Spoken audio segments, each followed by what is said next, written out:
언덕 위에 자주포가 고각으로 주포를 들어올린 채 불을 뿜습니다. 자주포와 까마득히 멀리 떨어진 곳에서 아무것도 모르고 유유히 지나가는 러시아의 전차.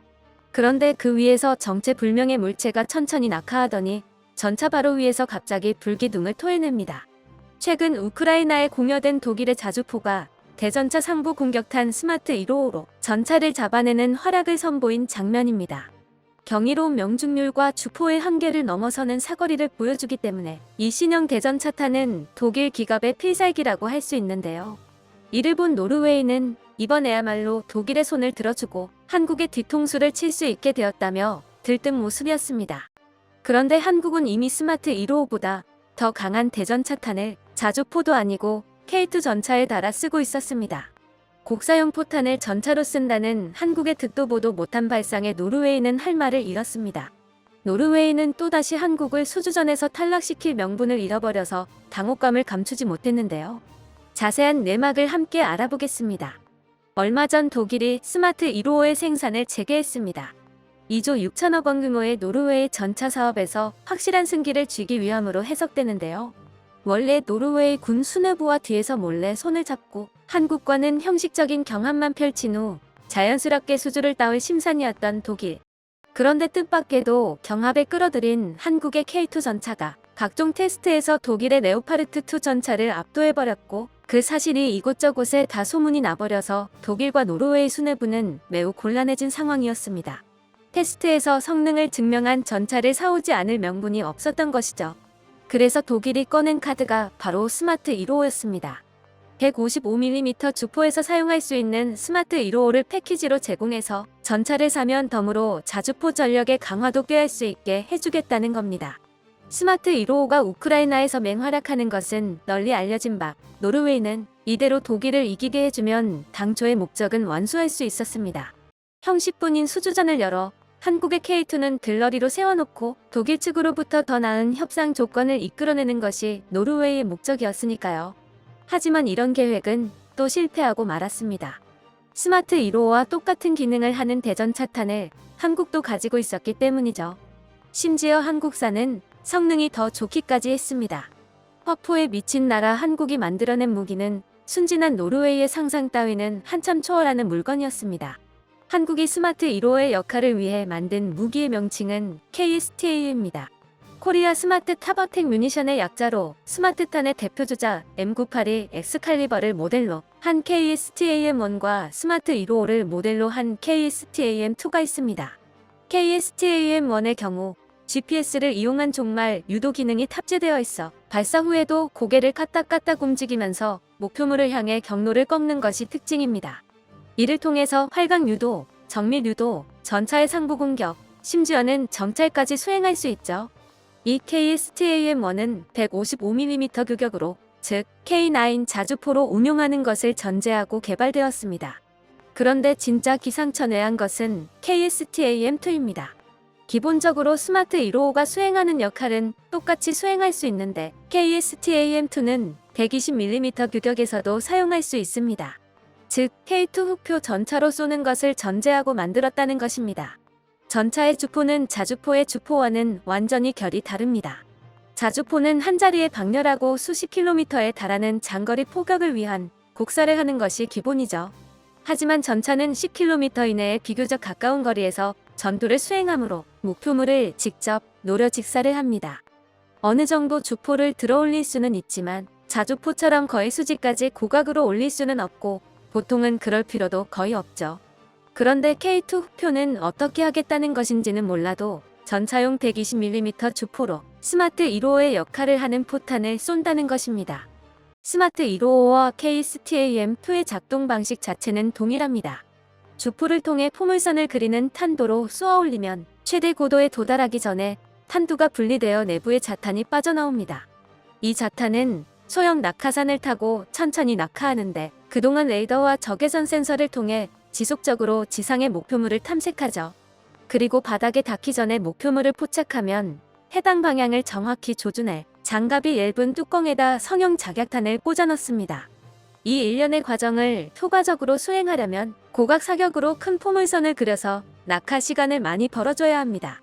스마트 155와 같이 자주포로 쏜다면야 문제가 되지 않지만 고각 사격에 한계가 있는 전차 주포로는 상상하기 어려운 일이죠.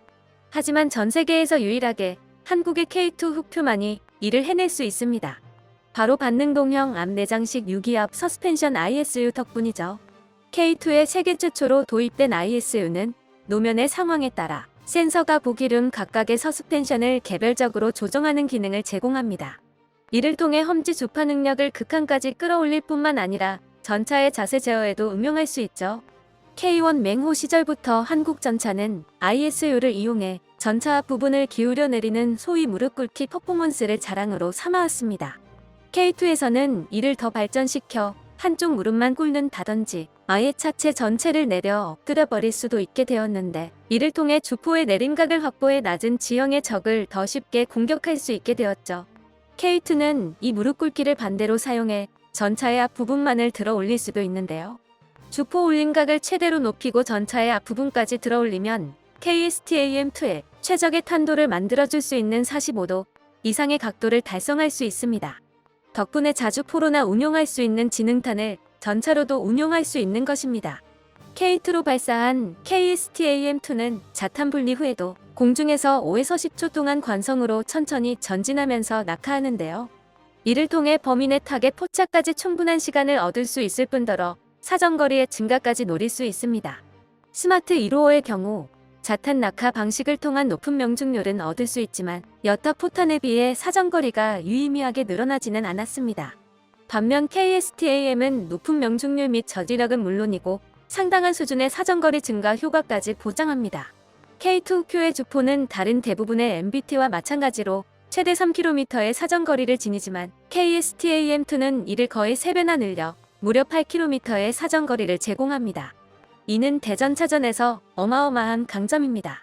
KSTAM2를 실은 K2 전차가 있다면 전차끼리의 전투에서도 서로의 사정거리 안으로 파고들어 위험천만한 포격전을 할 필요가 없기 때문입니다.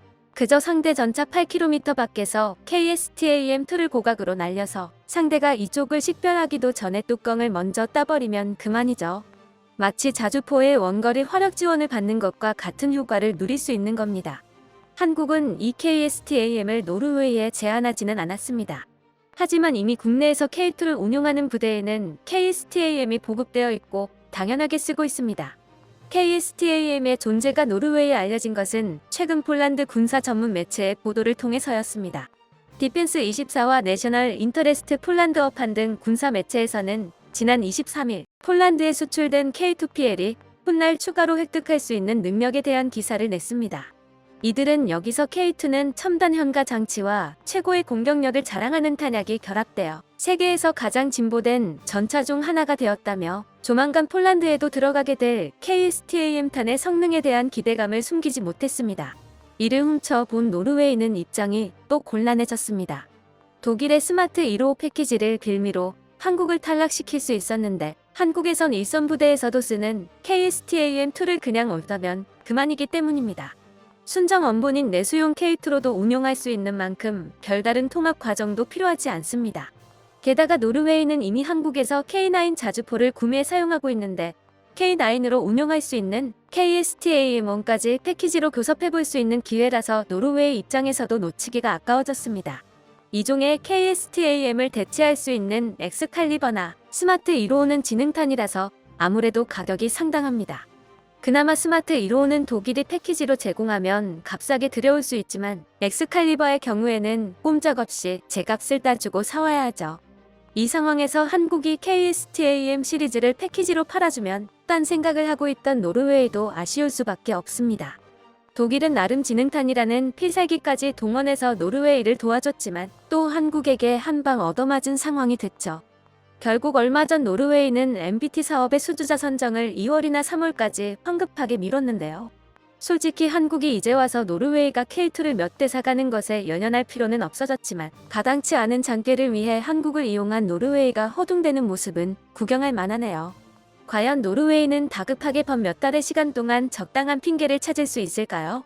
이쯤 되면 그냥 K2를 구매해가는 게 현명할 것 같은데요. 노르웨이 MBT 사업의 마무리가 어떻게 지어질지 기대됩니다.